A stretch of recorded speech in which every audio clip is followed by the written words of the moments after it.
Millions of despairing men, women, and little children, victims of a system that makes men torture and imprison innocent people. You cannot shake hands with a clenched fist. Produced by a nuclear exchange would be carried by wind and water and soil and seed to the far corners of the kingdom of God, the kingdom of heaven. It's one small step for man, one giant leap for mankind. We're not saying that planet Earth is coming to an end. We're saying that planet Earth is about to be refurbished, spaded under, and have another chance to serve as a garden for another civilization. Most of the people in here are just your reflections. They're your mistakes. 1776 will commence again if you try to take our firearms. 1 million of the planet's 8 million species are threatened. You are what you repeatedly do. Therefore, excellence ought to be a habit, not an act. Your lives and the credibility of the United Nations is at stake. Epstein didn't kill himself. The reason this is such an interesting time is not only because we're on the threshold of the end of this civilization. They're trying to take you out with bullshit. The experience of the past 2 years has proven beyond doubt that no nation can appease the Nazis. To those who can hear me, I say, do not despair. The misery that is now upon us is but the passing of greed, the bitterness of men who fear the way of human progress. The hate of men will pass, and dictators die, and the power they took from the people will return to the people. And so long as men die, liberty will never perish. In the language of the U.S. Department of Defense, these are unidentified aerial phenomena. Roswell's a very interesting place with a lot of people that would like to know what's going on. There is very compelling evidence that we may not be alone. This is the Garden of Doom. Welcome everyone into Garden of Doom, and we're welcoming in our returning friend from unexplained Mexico, coming to us from California. We have Robert Bitto. I'm sorry, it's Mexico Unexplained. I always reverse things around. I'm like by some form of mild dyslexia. Anyway, so today we're starting what we hope will be a sort of a mini-series on visiting different Mexican and Mesoamerican tribes, sort of one by one, and sort of what they have, their myths and legend lore, and compare and contrast, whatever. Robert's going to take us through this. And today we're going to start with probably the best known, the Aztecs. Before we get started, I am going to tell the world that I know a little bit about the Aztecs, probably from, a variety of sources. But I'm going to confess that the main source is an author who I believe his name was Gary Jennings, and he wrote a series of books on the Aztecs. One was called Aztec. They are historical fiction. I read the first one. I stopped there. It was enough. It was excellent. I really didn't feel like I needed the end. It was very detailed. I'm assuming that he did a lot of research on it and that it was largely accurate, but I really don't know. So, and as I've learned, different authors interpret things differently. For a while, I looked at James Michener as sort of the gospel on things that James Michener researched upon and wrote in his books, and turns out not entirely so. And that shouldn't be surprising to anybody who's read a lot of different sources and studied at the feet of a lot of different reporters and from different perspectives. So with that out of the way, I want to welcome in Robert Bitto. Hi, Robert. Well, thanks for having me, Jeff. I really appreciate you taking your time today to speak with me. No, it's always fun to have you, and you're a font of information. I'm sure the audience remembers you from prior episodes, but obviously you have the Mexico Unexplained podcast. You have a business where you export a lot of authentic items from Mexico, and as a result, you have taken numerous trips to Mexico and really crisscrossed that country, and in that time have sort of fallen in love with the legend, lore, and myths, and have sort of made it your mission to learn everything about it, or as much as one person can. So we really appreciate having you on and filling this gap sort of in the Garden of Doom knowledge tree. Well, great. Yeah, I can go on for hours and hours and hours. The stuff that I've uncovered and experienced while I've been down there over the course of business in the 24 years I've been in business. So yeah, ask as many questions as you want, and we can go in any direction you want to go into. I know before we started today and previously months ago, and we were setting this up, you wanted to talk about the Aztecs, and there's a lot to talk about there for sure. Yeah, absolutely. And so maybe I should frame what I think I know, or what I know and whether or not it's accurate or not. So my understanding is that the Aztecs were not necessarily native to all of Mexico, maybe not Mexico at all, but they came from the north. They were not really particularly a well-regarded people. Initially, I think Aztec actually means dog people or mud people, something like that. And they called themselves the Mexica, which is where the word Mexico comes from. Obviously, their fortunes changed when they became warriors and slowly moved south, with a lot of conquests involved, and established an empire that lasted until the Spaniards arrived, sort of dominating and taking over many other tribes, that including the Mayans. I got, where the most famously, Montezuma is known, their dealings with Cortez. And of course, the Mexican flag was sort of the prophecy, I guess, that they were told to look for, was sort of involved an eagle fighting a snake, or when you find the eagle fighting the snake, and they saw sort of an eagle wrestling with a snake in a tree in the middle of an island of a lake. And I think I always mispronounce it, but it's like Lake Teotihuacan or something. When I read the book Aztec early on, I decided very early on that I would stop trying to pronounce the words in my brain. I would just recognize what they were and where they were and move on, and stop trying to kill myself over that. And that's what I've continued forward through life. Call it lazy. I won't call you a liar. But so that's sort of my origin myth historically of the Aztec, and you can correct that, and then you can go into their own history and sort of their myths, legends, and lore. I mean, I guess I should mention Quetzalcoatl is also largely associated with the Aztec, though I'm not sure if that's unique or not. Well, that was a really good overview. Ooh, good for me. Hats off to you for that. That was really good. The only thing really to add to that would be details. So, like you said, the Aztecs were a group of people who migrated into central Mexico from the north. And the people in general are called Nahua people. And their language is Nahuatl, which comes from the Uto-Aztecan language family. And proof of this migration from the north can be found in the language, because this language spoken still in central Mexico by 1.5 million people. Wow. It's not extinct. It's related to some of the languages we have on this side of the border. Comanche, Shoshone, Hopi, O'odham. Even in my part of the world, San Diego County, there's an obscure language, Luiseño, which was spoken by the San Luis Indians at the mission of San Luis Rey. That language is Uto-Aztecan. There are like 5 speakers now, but the languages of just north of the border are related to these central Mexican languages. And in their mythology, they were a wandering people who, as you said, they stopped, according to their legend, they stopped when they saw the prophecy coming true of the eagle with the snake in its mouth on top of the cactus, which is in the center of the Mexican flag today, the escudo of Mexico. And so they wandered and then they stopped.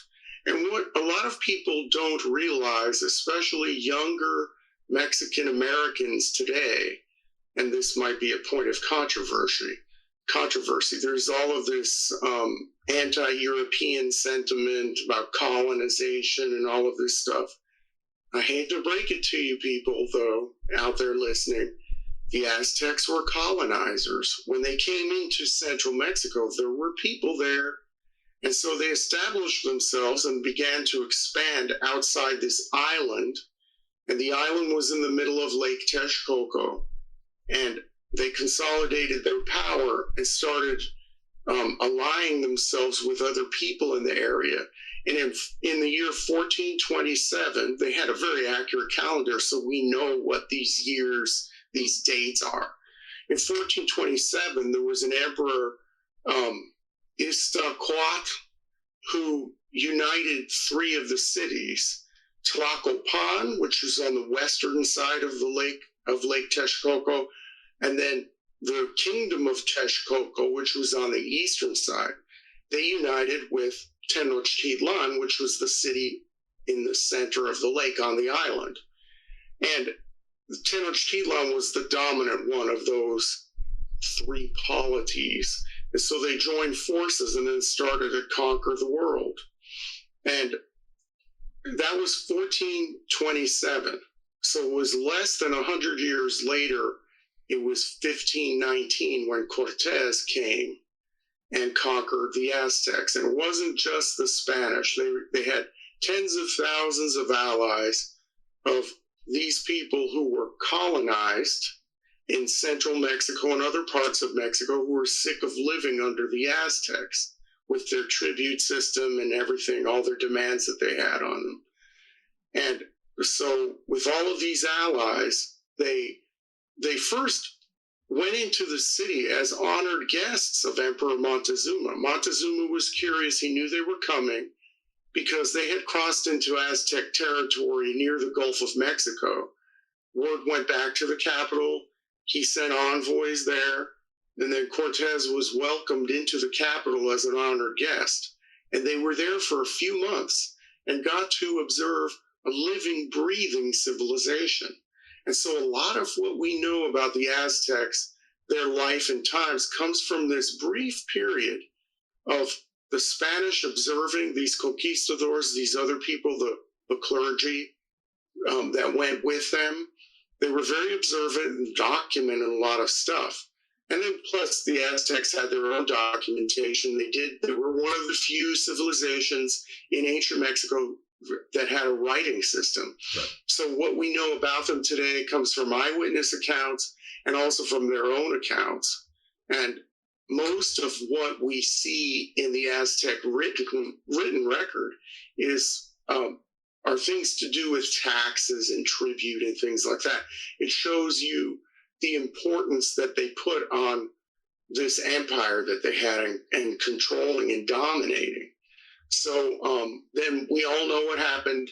The Spanish came, things went south in a few months, and then the Indian allies of Cortez and the band of Spaniards helped overthrow this empire. And it took a couple years really for it to all be just decimated. Right. And so that's briefly what it is. And my further on this is like a lot of the Americas. Some of this was, because of lack of immunities to certain diseases, smallpox probably first and foremost. I'm sure a bunch of others that maybe didn't kill as many, but weakened. It probably seemed like magical spells or curses were being put on. My understanding is that horses were new, and seeing people mounted on horses was sort of a shocking experience. I've heard the story that thought they were gods and it was a new creature. I don't think that people were that dumb. I just think you saw people on armor with huge lances on these war horses. It's a different thing. Now, mastiffs, those dogs might have been something new that they hadn't seen, but I'm pretty sure they had a basic understanding of what a dog was, just a whole lot bigger than coyotes or, they had seen jaguars. So anyway, because there's a lot of people who say, well, they thought that Cortez was Quetzalcoatl because Quetzalcoatl was supposed to be this white Jesus-like figure. And I spent a lot of my life believing that myth, but that myth seems to be a myth that was written by the Europeans. Apparently, there's a lot of difference of opinion as to whether or not the Aztecs and other Mexican tribes, if their views of Quetzalcoatl or equivalent gods was sort of whitish of skin and bearded and tall and on silver. My understanding of Quetzalcoatl is that is more bird-like and more like a Joseph in his Technicolor dream coat in the form of a giant bird kind of thing. So I don't know. Maybe you can fill me in on that, and maybe we can compare and contrast with the Viracochas and way further south in South America, which are also said to be these sort of white, bearded, shining ones who came with, forbidden knowledge of chemistry and building. And, I don't know. I find those myths to be rather convenient and a lot of times, espoused by, people who look like me or if it's possible to believe, even more beautiful than me. Well, to start where you were talking about the horses and the armor and the big dogs and things, when the initial reports went back to Tenochtitlan, the capital, from the coast, when the Spanish first arrived, what they had described when they went back to the court of Montezuma, they said that these pale-skinned men arrived in floating houses. Okay, so that's how they described the ship. Right. And they said they were made, the men were made mostly of metal. Okay, so then they were describing the armor. And they rode gigantic deer. Okay, so they kept it within the realm of humans. Right. They didn't ascribe godly characteristics. Houses floating on the water, riding gigantic deer, made partially of metal, because they had the armor on. So the whole thing of Cortez was accepted as a god, that only started in the historical record a few generations after the conquest. That rumor was being sent around, and that researchers believe that the Spanish elite they were promoting that story so that, oh, look, your ancestors 3 generations ago accepted us. You should accept us too. It sounded. They thought we were gods because we are superior, so you guys should accept us too. Yeah, very conveniently racist, and or at least noblesse obligist or whatever, and they have classist at the minimum. Right. It didn't pass the smell test of believability. I just don't think that ancient people were dumber than we are. Right. Exactly. And then the thing to speak to the whole idea of the feathered serpent, Quetzalcoatl, which that's what that literally means. Quetzal is a type of bird. It's a feather, the bird. And then coatl is a snake. So the two together, feathered serpent, that became bearded serpent. That was interpreted to mean, the feathers around the face, that was really a beard. And only that came into parlance or whatever, once again, a few generations after the conquest. There is no evidence in any pre-Hispanic contact literature or in any artwork or anything showing bearded white guys coming into Mexico City or in any place in central Mexico. There is no evidence whatsoever. That's something that modern researchers now are looking into this with a lot of scrutiny. Good. It was something that possibly 50 to 100 years after the conquest was invented to make the medicine go down easier. Well, okay, white guys with beards were here before, come on, it's all right, we're back, That's so right. there's no proof of that at all. That's fine. Listen, maybe it's confirmation bias, but I consider that myth to be sufficiently busted. I think it's generally accepted as being sort of absurd at this point, except for people who don't want to believe that and want to believe, there's some ancient superculture which was largely Caucasian, as if that would make a damn bit of difference, 5,000, 10,000, 15,000, 100,000 years later. But wait until we talk about the Olmecs, because there are a bunch of people, and we briefly talked about this on the last show that I was on with you on. The Olmecs, there's a strand of thought, of intellectual thought, if you want to call it that claims that the Olmecs were part of a super civilization that was based in Africa. So we have that too. Okay. So, yeah, we have people who believe in that. And then the white super culture too. Yeah, I've heard that too. I've also heard Asian. And that's why, like in the Olmec area, there are a lot of sculptures that look Asian, because the Chinese or the people in East Asia, those civilizations were greater than we thought they were. But what it boils down to, from all the research that I've done on this, and that's been a lot, not only since I started Mexico Unexplained, but before this, it seems to me that there's not a case to be made for any sort of outside contact. And I know that's radical for a lot of people to accept, because they want to believe Atlantis or Mu or some other thing, that were refugees, there was contact. There's not very much evidence for that. And it's hard for some people to believe that a lot of what we're seeing, if not 100% of it, is native genius, is genius that came from these civilizations themselves. They came up with the zero. They came up with writing. They came up with this and that and the other thing. And it's sometimes hard for people to believe in that. And to Quetzalcoatl, there's another dimension, or I should say Quetzalcoatl. That's the proper way to say it. Very nice. There's another dimension here with the whole bearded thing. Okay, the bearded thing went on for a couple hundred years. And then I have to be very careful on where I tread with this.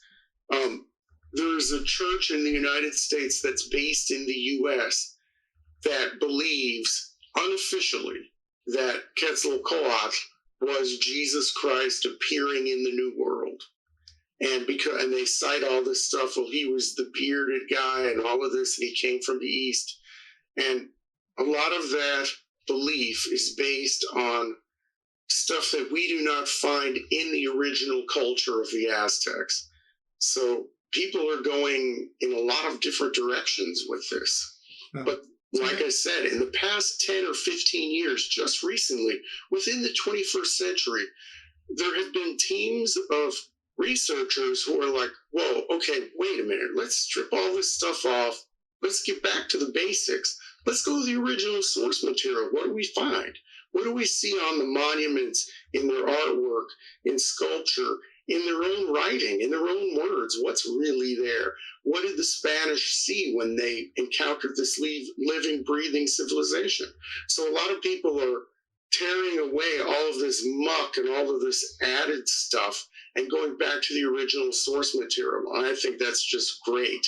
That's what we should all be doing with a lot of different things, actually. Yeah, I think people generally should learn history and actual history. And if actual history isn't clear, to try to consume from as many sources as possible, but focus on the histories that of those actual populations themselves, and then try to find some corroborating sources, or not corroborating, but complementary or even divergent, as long as they're thinkers that have stood the test of time as being legitimate and well researched. Anyway, I could wax on poetically about what I want. I mean, obviously, I'd want there to be proof positive that there were aliens who came down and mated with us and did all that. And until the aliens actually come down and say, yeah, that was us, and show, like, how they made videos of it or whatever, and that will never be proven. But there's a lot of people from a lot of places who would like to spread a narrative that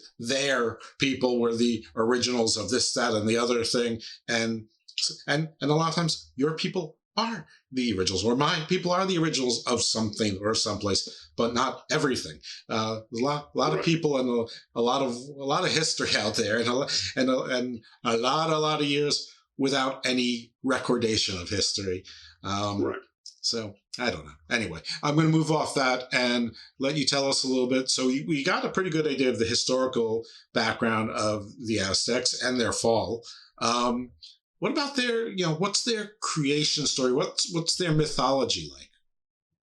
Well, they believe they came from a land called Aztlan, and that's where we get the name Aztec from. It comes from Aztecat, which is an individual person who comes from Aztlan, and then Azteca means more than one. And so they have this belief system. Well, in their original beliefs, they came from this place called Aztlan, and there were 7 caves that they emerged from, and then that's when they started to wander. And so they came from underground. Came from the north. So they came from underground, like a hollow earth, or just from the caves, sort of like the ant people, the Anunnaki from the Anasazi in Southwest U.S. Well, that's very interesting because there is some overlapping there. Okay. Oh, yeah. The people in the Four Corners region now, I used to live in New Mexico. Well, tell us what the Four Corners, because there's lots of places that call themselves the Four Corners or Quad Cities or Tri-State. Okay. So which Four Corners are you talking about? Oh, come on. There's only one. Right. No, the Four Corners, Utah, Colorado, Arizona, and New Mexico. Oh, not Uzbekistan, Kazakhstan. Or Zimbabwe, Mozambique. No, I don't know. Right. Okay, so in the American Southwest, in the Four Corners area, and I lived in New Mexico for a big chunk of my life. In fact, I was a tutor at the University of New Mexico, tutoring high-risk students who were off the reservation, most of them. And we would do calculus, we would do statistics or whatever, and then I would want to know about their histories and their legends and things like that.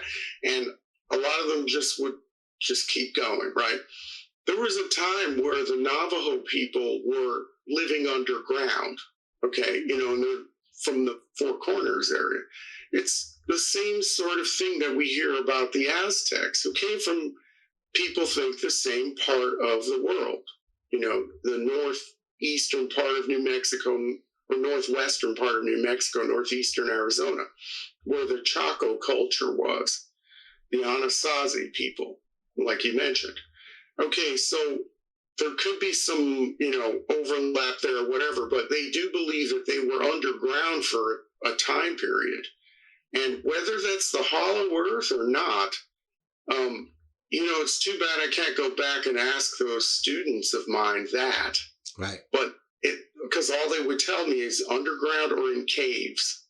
And that's when, there was the ant people and, there was a certain type of world that was under there. And then they were able to come out to the surface. Well, maybe you'll find them on the TikTok. But anyway, but continue with the so they came out from the surface. Is there a reason why they came out from the surface? Well, I've never seen a reason. It's just part of their migration story. They came out and started wandering and started going south. Although there is a case to be made that Aztlan was an island that was on the Pacific coast of Mexico. But that could have been a stopping point for this gigantic migration, because the migration could have gone southwest from the Four Corners area, from the American Southwest, and then taken a detour and then gone back to the highlands. We don't know what the path was and even where the exact origin was.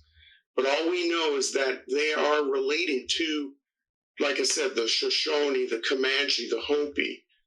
Those languages are all the same. They're not, the Navajo language is Athabascan, so it's not related to them. But yeah, so we know that they did not originate in central Mexico. They showed up around the year 1300 or so.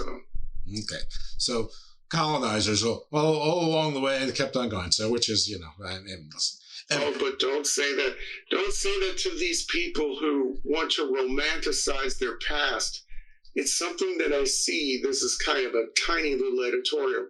It's something I see in the comments section of most of my shows, you know, about hating the Spanish and embracing their indigenous heritage, you know, second generation Mexican American who wants to look back at the past.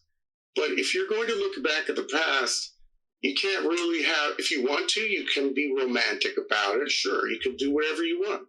But if you want to be honest with yourself, you've got to look at, hey, look, you're a blend. You're not just indigenous. And if you went down to Mexico and started calling yourself that, the people who are part of tribal cultures would not think that you're one of them. But yeah, sure, okay, you have the blood and everything. But these people like hate the colonizers and the Europeans and they hate the colonizers stuff. But the Aztecs were big time colonizers. And that's something that people don't think about. But how are you going to run an empire? I don't know very many benevolent empires in history. Genghis Khan, oh yeah, sure, we'll join you, no problem. I mean, empires, that seems to be kind of the definition, you know, there's conquest involved. Well, so, empire, I mean, an emperor is literally the king over multiple kingdoms. I mean, that's the difference between a high king and other kings, you know, like in Norway or whatever, where they had a high king, or in England where there was a high king. It's one land, at least at that point. Empire is you are the leader of multiple kingdoms. And, you know, you usually didn't get there by being nice. But yet, listen, history is long. All of our histories are very long threads. All of us are blends to an extent, or most of us anyway. And all of us have been the conquerors and the conquered at times, you know, and then that's why some folks ended up living above the Arctic, and some point folks ended up living at the bottom of the world. And, you know, in the middle, you probably had the people who had a whole bunch of success and a bunch of failure too, but enough at some point to call it a truce. Right. I've just oversimplified probably 200,000 years of migration. Well, you know what? We need it oversimplified, really. I mean, it needs to be broken down sometimes. We can go complex and then break it down. Yeah. Sounds good. Right. And it's going complex is, you know, there are probably better shows for that anyway. And there's certainly books on it. So, all right. So they got here in a you know, a romantic, if you're romantic in the very Greek and Viking definition of romantic, of, you know, you get fame by conquering and killing and taking what you want. So they get here. I mean, and so you know, what's the belief system? Who's their panoply? Is I'm going to pronounce it my way. Quetzalcoatl, is that is he, it, she, whatever the king of the gods, or just sort of their Osiris, you know? I mean, or, you know, what do we have here? What are the legends, the lore, the creation, you know, I'm sure they have an end of days as well.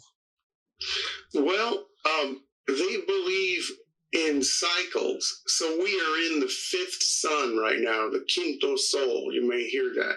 And Quetzalcoatl was part of the group who created this universe we're in, because the universes get destroyed every once in a while by different things, flood, fire, whatever. And so the main god of the Aztecs was Huitzilopochtli, who was a war god. But it's very important to note that a lot of these gods are not like Greek gods, okay? They're more like Catholic saints.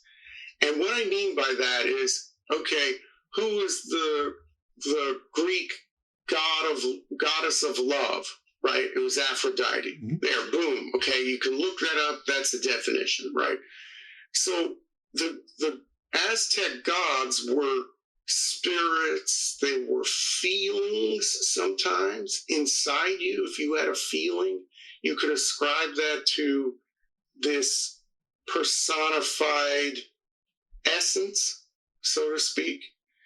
And what happened is, over the centuries, these gods were dependent on location and time and instances and the people involved. And there was an emperor who was the one before Montezuma called Ahuizot, who was named after a legendary lake monster that I talk about in my second book, Mexican Monsters. Ahuizot was an emperor who radically expanded the Aztec Empire. And what he wanted to do was to standardize the religion. So he got together priests from all over around the Valley of Mexico and tried to standardize the belief system to make it more like the Greek or Roman god system and less like the Catholic saint system. And for those people who don't know much about the Catholic saint system, you can have a saint like, I don't know, San Martin de Porres, who is a saint from Peru. He's not only the patron saint of barbers, he's also the patron saint of mixed race people. He's also one of the patron saints with Santa Rosa de Lima. He's also one of the co-patron saints of Peru. So he has triple duty there. Then there are other aspects that are ascribed to San Martin. Okay, so that's the same with these saints, or with these Aztec gods. But the emperor came and tried to standardize it to make it more like the Greek or Roman system and say, okay, this god is this, and this god is that. And chief among them was Huitzilopochtli, who was the patron god of the Aztecs and the god of war. The Aztecs were very warlike, and that's not anything disparaging. That was reality. People nowadays feel like that's a slur, that, oh, the Aztecs were warlike and they sacrificed victims, and people say, oh, they weren't that bloodthirsty. Well, according to their own records, they were. When they inaugurated the Temple of Huitzilopochtli, which is now called the Templo Mayor, which was discovered in the latter part of the 20th century when they were digging the metro system in Mexico. When they built that temple, they sacrificed like 10,000. It's some crazy amount, but they documented it themselves. They took captives from all parts of the empire. They wanted blood from every corner of the empire to help inaugurate this temple. It's in their own records. So, yeah, their chief god was this Huitzilopochtli, who demanded blood and was very warlike. Right.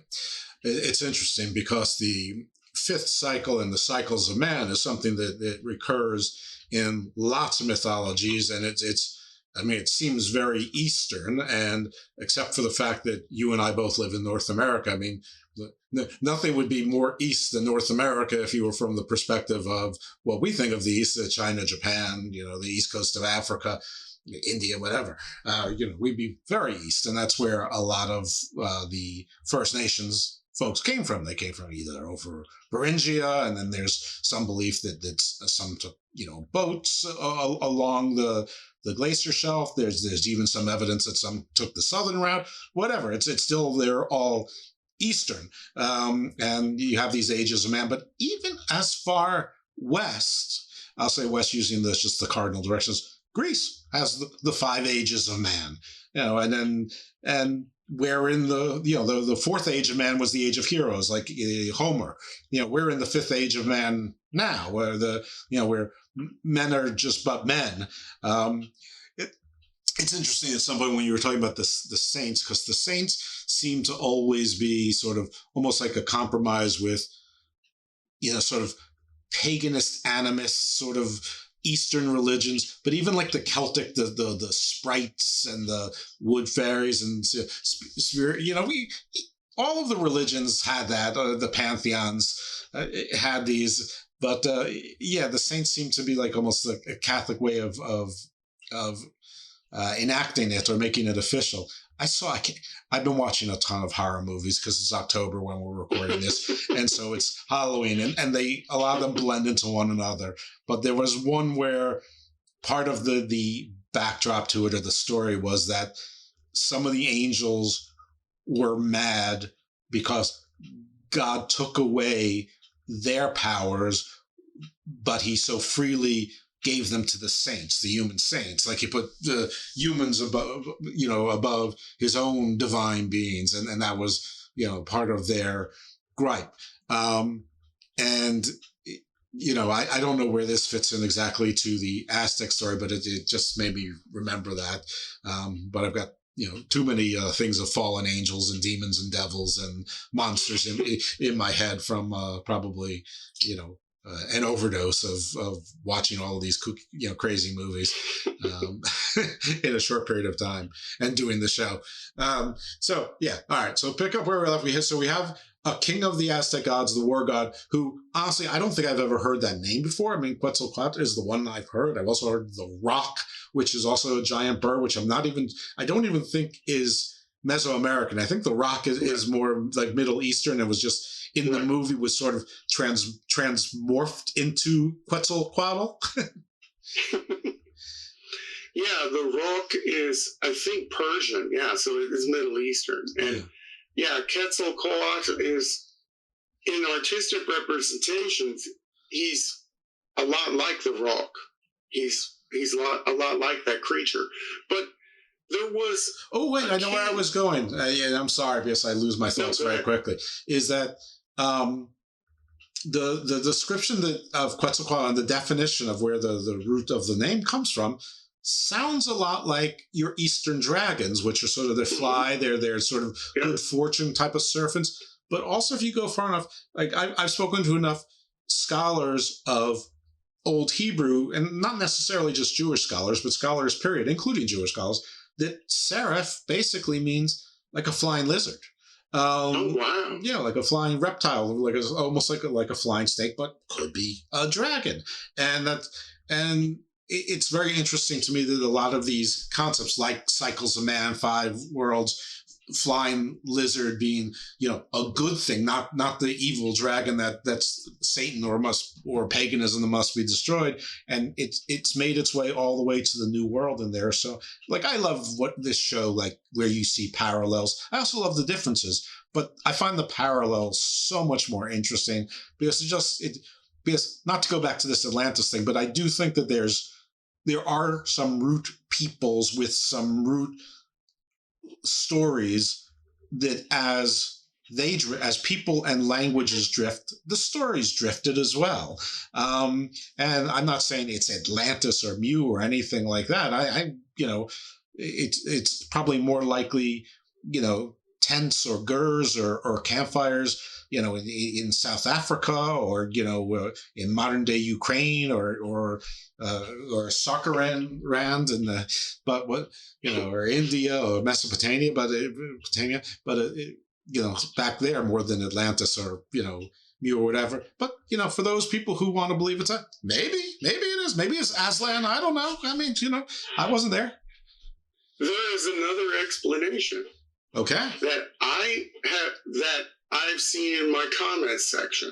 And I always say, okay, people erroneously call me Professor Bitto or Dr. Bitto. I don't have a PhD, okay?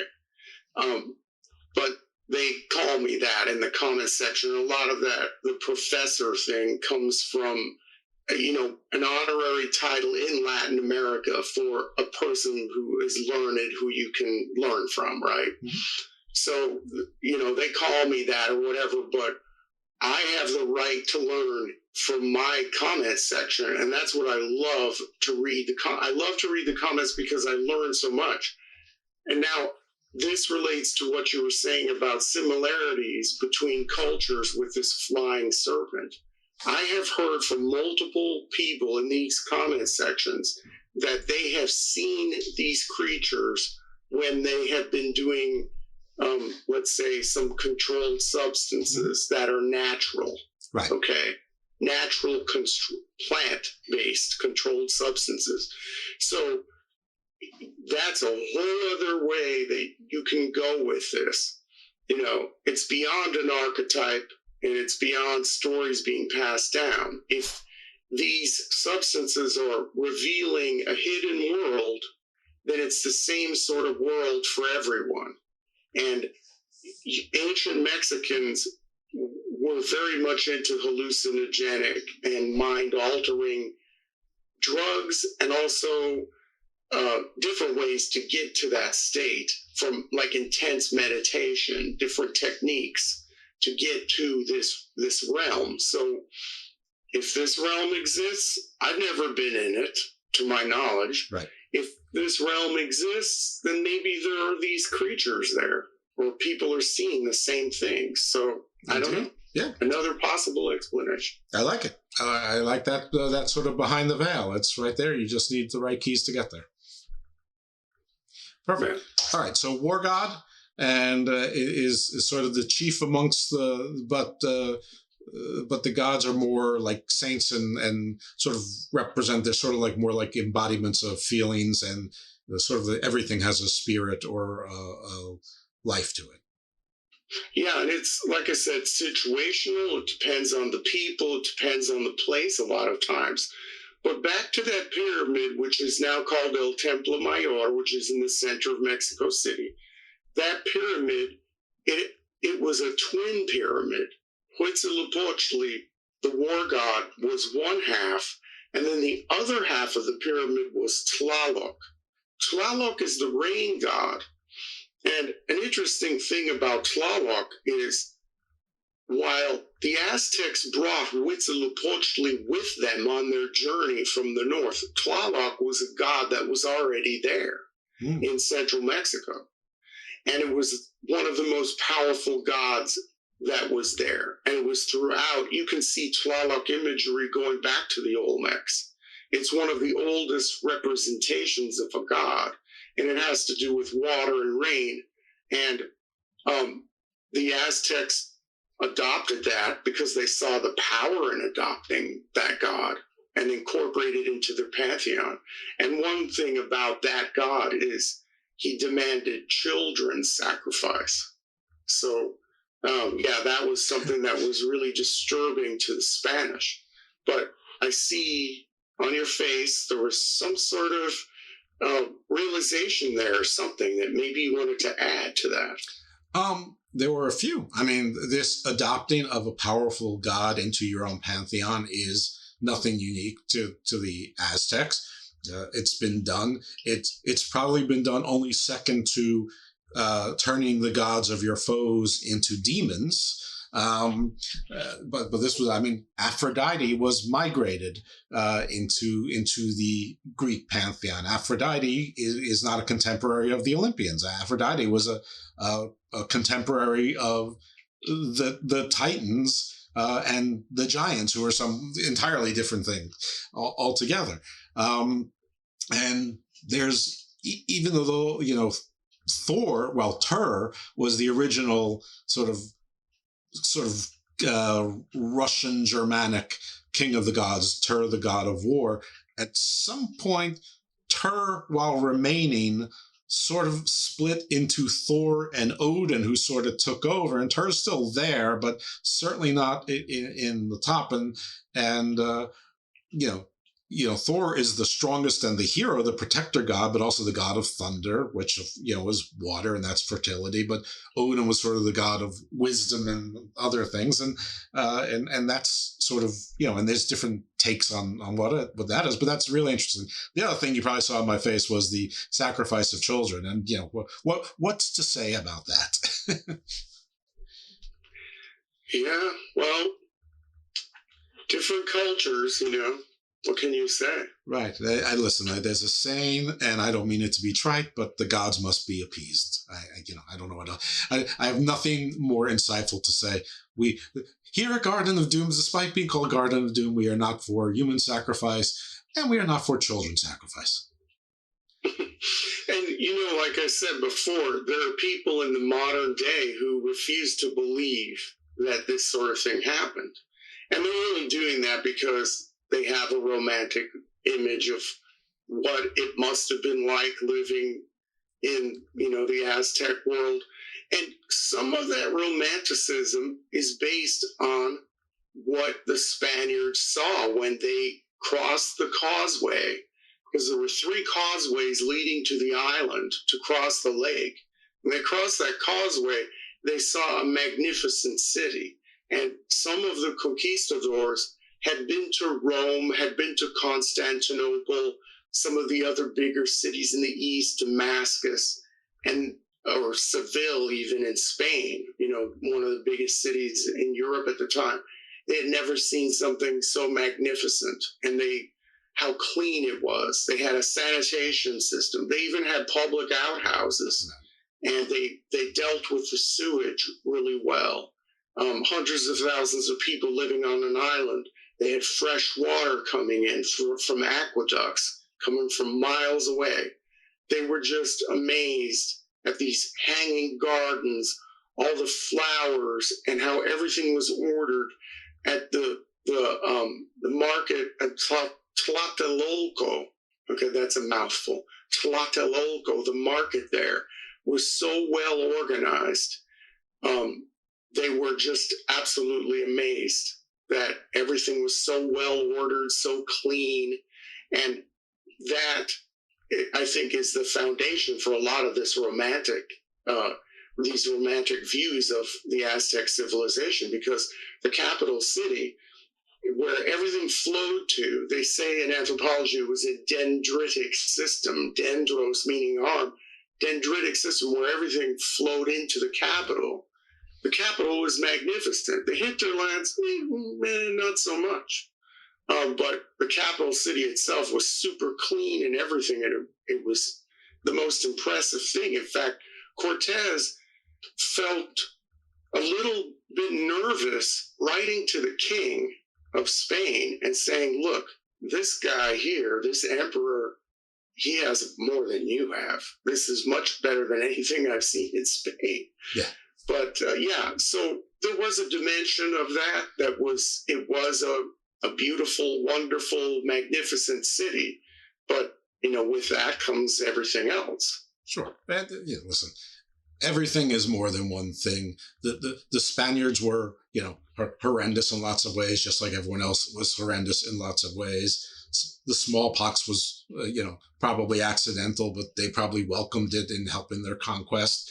I've also seen accounts from the Aztecs and others who encountered the Europeans and the Spaniards and thought that they were dirty and smelled horribly. The hygiene wasn't as good. And this is not, after they just came off the boats for, 3 months or whatever. This was, they'd been on land for a while, had plenty of opportunity to, clean themselves up. So everybody has their underside, and, I'm not trying to excuse, anything, but it's, whitewashing is not just for white people. I mean, everyone wants to make their background, and their history seem purer and more chaste than it was.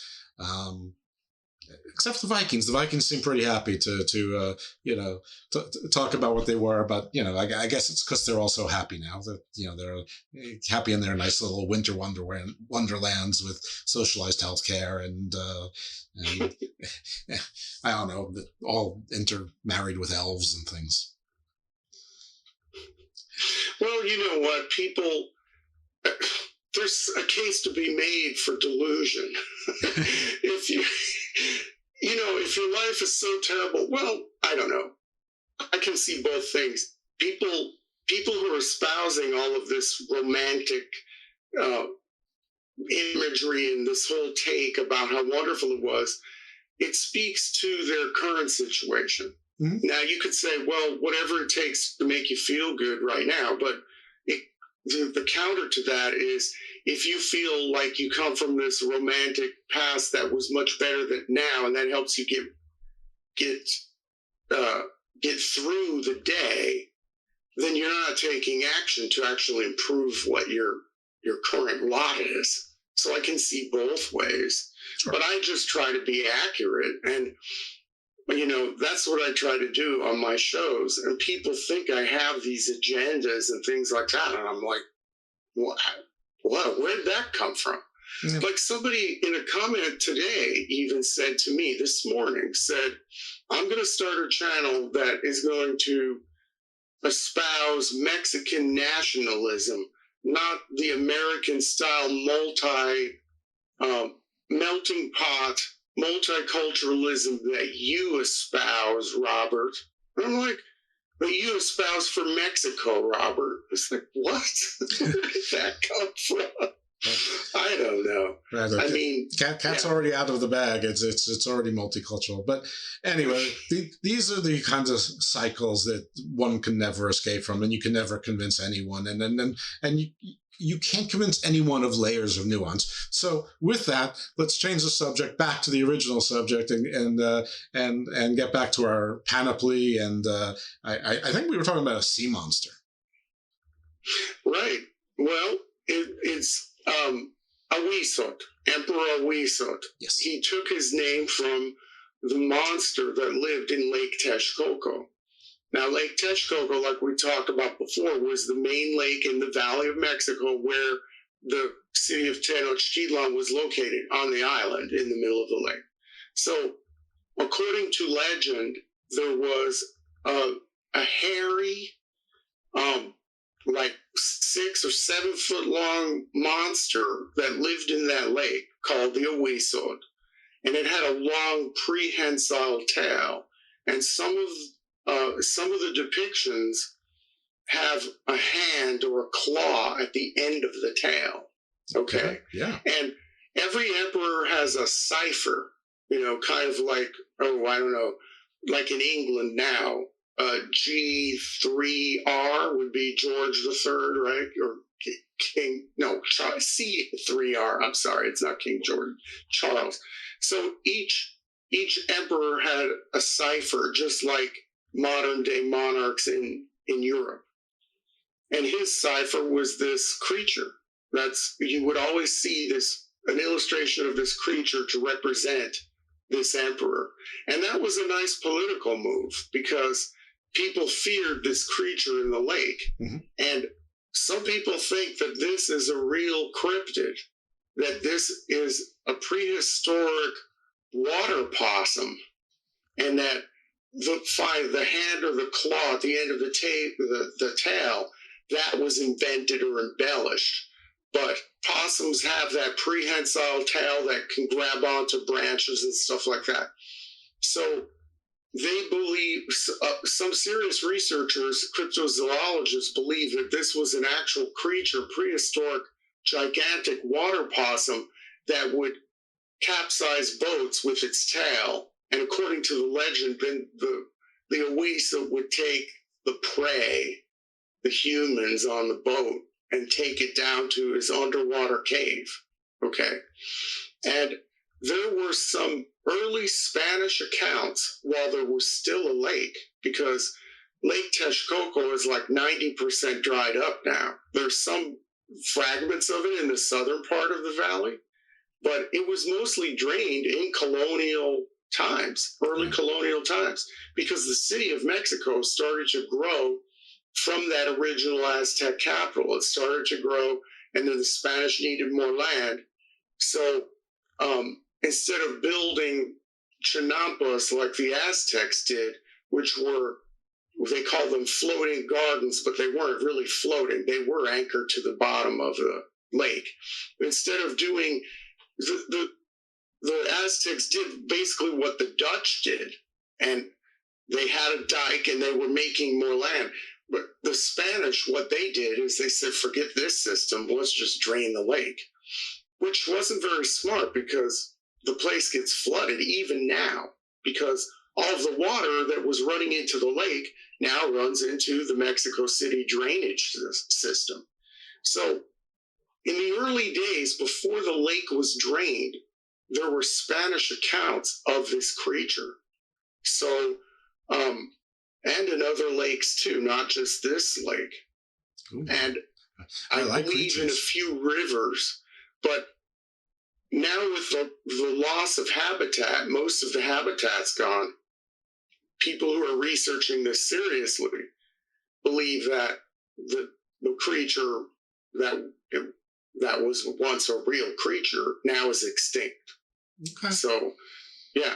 But it's interesting that this very, very powerful emperor took the name of this feared creature and then just went berserk and started conquering. This emperor, Huitzilopochtli, was probably one of the most transformational emperors that the Aztec Empire had, because, like I had mentioned earlier, he tried to standardize the religion, and then he branched out and like almost doubled the territory of the empire and was pretty ruthless. Yeah, no, it's pretty. Listen, it's pretty badass. It's sort of like if you were a Greek king and you named yourself Typhon, or if you were king of the Israelites and you named yourself Leviathan. I mean, you know, that's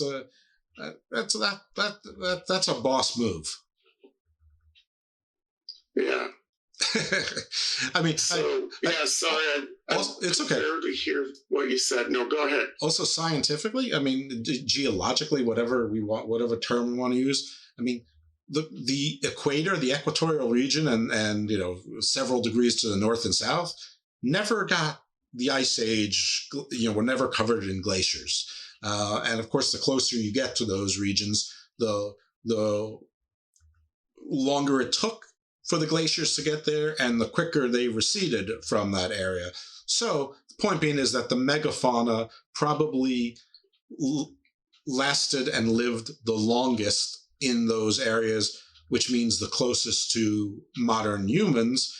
And we know that there were still megafauna, you know, as close as near as around 10,000 years from now ago, and you know, certainly, you know, between, you know, 12 and 20,000, you know, much more, and I'm sure we've only scratched the surface of that kind of knowledge. So hey, giant water-bound opossum. You know, it's funny when you said the giant opossum. I was thinking about actually the oversized otters that are down there in South America that can, you know, sort of fend off a jaguar or crocodile. Yeah, well, the world is full of interesting creatures. And I had never heard of a giant otter, and sure enough, I looked it up and I saw the video, and right there's like a jaguar poking its nose into these otters, and like the otters like clap back, and the jaguar's like, "I'm peacing out. I don't want any part of these like nasty rodents or weasels or whatever the, you know, sea bears, whatever you want to call them." All right, continue along, sir. Okay, well, let's see. Where do we want to go from there? Queen of the gods, children of the gods. Where does Quetzalcoatl fit into this panoply? And do they have a creation myth? And do they have and what is the sign of this cycle coming to an end, or what's the legend that we're to associate with this cycle coming to an end? And if you know, what's coming next? Well, you know, it was interesting that Montezuma, a few years before, and I did a show on this, a few years before Cortez came, there were omens that the world was coming to an end. And for them, the world did come to an end. Mm-hmm. The temple of Huitzilopochtli in Tenochtitlan was struck by lightning. That was one thing. It was struck by lightning and was decimated by a fire. The roof was a thatched roof. The building was stone, but everything inside burned up. And there was also a comet. There was also a deformed water bird that was found by a fisherman in Lake Texcoco. And the water bird had this black disc around its neck. It was some sort of cartilage deformation. And that was brought to the emperor's palace because he had a huge zoo. It was bigger than Genghis Khan, I think, had a zoo. It was one of the biggest zoos in the world. And that was brought to the emperor because he collected animals. And the priest said that this was a bad omen, and that disc was black like obsidian. And there were certain priests who would look into that, who would see things in this black slab that was part of this bird's neck. And they said in the next few years, the world is possibly going to end because there were all of these things that happened. I think there were 7 omens total. I did a show about it a few years back. But sure enough, Montezuma died at the hands of his own people, and the world did end. I mean, the accepted story about his death was that he was released from prison by the Spaniards because he was held captive during the siege of Tenochtitlan. And then the Aztec people were like, you let these people in. What did you do to us? You let them in. And then started throwing stones at him, and they stoned him to death. And then there were 2 emperors after that were puppets of the Spanish. There was one who was on the throne for a few months. And then the last one was Cuauhtemoc. Did they put Montezuma's son back on the throne at some point? It was his nephew. Nephew, okay. Cuauhtemoc. And that's a big name, a first name in Mexico, Cuauhtemoc. Cuauhtemoc Cárdenas was a presidential candidate. He was the son of Lázaro Cárdenas, one of the presidents of Mexico during the 30s and 40s, I believe. Well, but that's a common first name, Cuauhtemoc. Well, that was clearly before standardized tests. Right. When you had to put that in the little computer chips, not chips, but blocks with a number 2 pencil. Right. Poor guy. But I guess if you're the emperor, you don't have to worry about that sort of thing. Your career path has pretty much been set. So, all right. So I guess their end of days sort of already happened, and hey, it's today, and it's still going on. Anything about like the underworld or anything interesting there? Well, every Mesoamerican civilization, they had the beliefs that there is an underworld. There's a literal underworld in a lot of cases, and then there is a figurative one, after we die. Mm-hmm.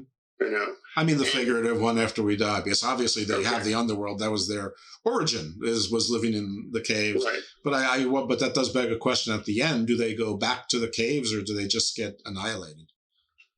No, it's something like what Pope Francis said a few years back, that you don't really go to hell, you just kind of disappear. He said something like that. And the Aztecs, I wish I had the exact quote, you just disappear into the void. He said something like that and was caught, and people were like, what do you mean by that? And all blah, blah, blah.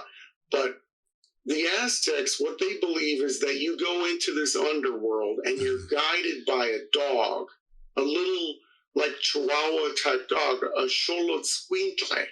Okay. It's an actual breed of dog. It begins with an X. In fact, right across the border, that's the name of their soccer club. They're the Xoloitzcuintle de Tijuana. Xolos, Xolos. Oh, is that where Cholos comes from with the CH here when we Americanize it? You know what? That's a good question. There's debate on that. Gotcha. But yeah. So, but this hairless dog takes you through this journey, and it takes you years to go through the underworld, and most of it is cold, and it's like icy and snowy and cold and everything. And then when you reach your destination, when you get to the end, you just dissipate. And that's it. You're done. Okay. Well, I mean, it's. I knew that one of the popes said there's no longer purgatory. I didn't know one of them got rid of hell, which seems like maybe you got rid of heaven at the same time, which sort of seems to me that you undermine the whole reason for the church entirely. But what do I know? I mean, if you're not promising a heaven and you're not warning of a hell, I mean, what's to stop nihilism? I don't know. Okay. Well, I think he was talking, if I can remember correctly, someone needs to look this up. In fact, I'm going to look it up right after we're done. But there's the promise of eternal life, but then he said something about not eternal damnation of hellfire or anything. You just you disappear into the void, and you have no life left, no eternal life. Sure. Well, I mean, that's what he was, and I was like, wow, that sounds almost like the Aztecs. Yeah, it also sounds like physics. Just dissipate. Yeah, we're made of the same stuff at the heart of stars, and then when we go back into the earth, we return carbon, and we float around or go back into the earth, and a cycle. Sounds the same to me, okay? But all right, what I know? What do I know? But yeah, there's a lot of you just go into the void from whence you came. All right, well, we're not gonna solve Catholic doctrine here, or even speak on it with authority. I'll let someone else do that better than me. I don't even know the rules of Judaism that well. All right, So we went to the underworld. We got some monsters. We have a few gods. I mean, who are the other major gods in the panoply, even if they're not easily lendable to things like, God of love, God of farming, God of hunting, God of the moon, God of the sun, or maybe they are now. Maybe they are after that one emperor sort of said, "Hey, I've got a new idea." Well, there's a lot to talk about. Xochitl, flower feather, that is the goddess of love. She's also the goddess of pregnancy. Like if you sense that your baby, if you're a woman, you sense your baby's kicking for the first time, that's Xochitl giving you a message from the baby. Okay. It's an essence. Okay, Xochitl is in you at that moment. So there's Xochitl. We talked about Tlaloc, the rain god. There's also Coatlicue. Coatlicue means skirt of snakes, and that's a feminine deity who has multiple functions. And that's another one. The skirt of snakes goddess is another one that goes back thousands of years that the Aztecs adopted because she was so powerful. What else is there? There's quite a few smaller deities. Quetzalcoatl is one of the big ones, but he's not as powerful as a lot of people think he is. And he has to do with there's so many things. He was against human sacrifice, but he advocated sacrificing butterflies, tearing the wings off of butterflies. But he was represented in a lot of places in Mesoamerica. He was represented by a butterfly. And so people will look at that and say, well, there's the whole Jesus connection, resurrection, and things like that. So, there are different water goddesses, and there's the fire god. There are a lot of these gods were blended in together or taken from other jurisdictions. Like there was a god that was the chief god of the Totonac people, who are in the state of Veracruz now, the current state of Veracruz, and their main goddess was taken back to, it almost sounds like ancient Rome, right? It was taken back to Tenochtitlan, and there was a cult around this goddess because she was so powerful in the Totonac area for 1,500 years or whatever.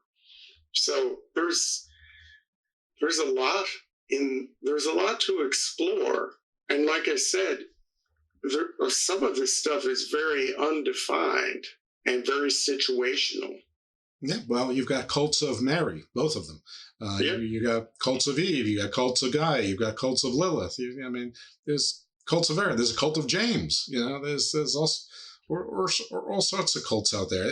I've heard the new one is there's even a cult of Judas. That Judas was the real Jesus. That's an interesting one that I'm afraid to look into. So, I mean, that's the thing about cults. You just have to put a different spin on the old stories, and you can start a cult. I mean, and then what happened in Mexico, like what happens in a lot of places, the Spanish came in, and then there was a lot of syncretism that went on, just like what we were talking about with the Aztecs, what they did themselves.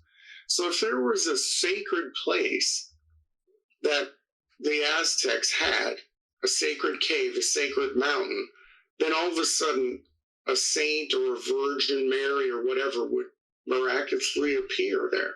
Like I'm thinking about the Black Christ of Chalma. There was a pilgrimage site in a cave, and the Augustinian missionaries who first went to this cave were appalled because there were sacrifices going on. It was a gigantic cave, okay? So there was an altar there, and there was an obsidian idol to the local god there, okay? And there was, all this blood and everything. They thought it was horrendous. So then what happened one evening is there was a big explosion in the cave, and this obsidian idol transformed itself into a black Jesus, the Black Christ of Chalma. And then that Black Christ became the focus of a pilgrimage and the focus of a lot of conversions to Christianity. So now we have a new God, no sacrifice. It's Black Christ of Chalma. It's the same color as the other God that was being revealed. And it was almost like a transition into the new belief system. So a lot of people believe that this was a miracle, that happened, that it wasn't, some sort of trick from the Spanish, that this actually happened. And it happened because the time was right, and, they needed to hear the gospel and all of that stuff. But there are stories like that. There's a dozen stories like that throughout Mexico, where this old pilgrimage site, all of a sudden an apparition happened, and then it became the focus of the new religion, Catholicism. Well, wonderful. I mean, that's an interesting transition, and like you said, it might have been a bridge. I don't know somebody can fake that. Maybe you can spin it, but somebody had to be really smart to have spun it so quickly. But that's great. A lot of great information. I'm sure if people want to get more of that, they can probably subscribe to your shows. I'm sure you've covered a lot of these things in more detail and more individually. We can't possibly do justice to the entirety of Aztec history, culture, lore, legend, and gods and myths in this show, and it's not supposed to be. It's an overview, and I'm looking forward to the future editions. I know that we're going to talk about the Maya, I believe the Olmec at some point, and I know that you've identified 3 or 4, and I think already have them in our calendar. So excited for that. Thank you once again for sharing your time. And if anybody out there thinks this seems a little abrupt, I have been sick. If you can't hear my voice, I've stifled a couple of coughs, but I can feel the tickle rising, and I'm about to lose that battle with it, I think, and I don't want to do that on the air, and I don't want to do that to the guest. I also think if I ask too many questions, he probably could go on for hours, and he sort of has his own podcast and his own books that you can do that. And this is a perfect transition for Robert to talk about your podcast, your shows, your books, and how they can find out more. Yeah, the starting point would be MexicoUnexplained.com. And there I have links to my YouTube channel, the books. You can order books directly from me, autographed and personalized books. And something that I started less than 2 months ago, I decided to give in, and now I'm on TikTok. So, yeah, you can find me on TikTok too. And it's funny because the content that I have on there it's just going crazy. I've had several viral TikToks in the time I've been on there. So that's a growing platform.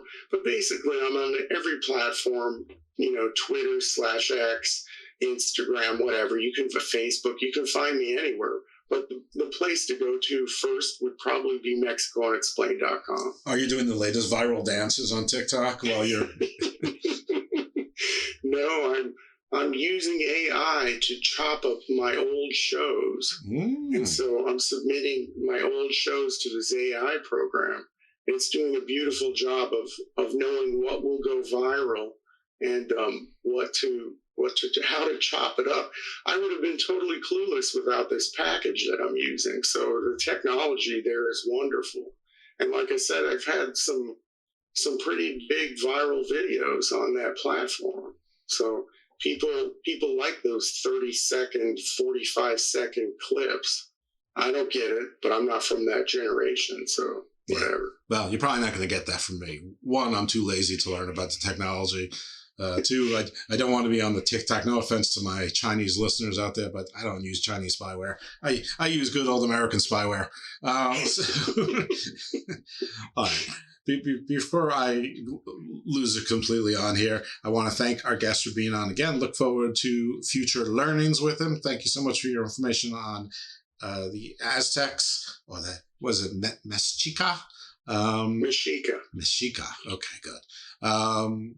And I'm happy that Mr. Jennings was even close enough. Actually, listen, it's been a long time since I read the book that I retained so much, but good on him for writing a book that impressed me so much that I remembered so much. Robert Bitto, thank you. Thank you to listeners for checking in. Check out his stuff, MexicoUnexplained.com. You heard it. And if you could subscribe right now, if you find the show, that'd be great. You can subscribe to his, you can subscribe to mine, you can give them likes, you can give them shares. You can turn down the volume on your phone and just put it on repeat and just like have it play, I don't know, for like 3 or 4 days in a row. It's great. I hear it's good for your battery also. Don't quote me on that. Just try it out, see what happens. If you want to reach me, I'm at Icarus Fell MD on the X. You can send me an Xagram. And that's it. You'll hear from us next time in the Garden of Doom. Thank you, Robert.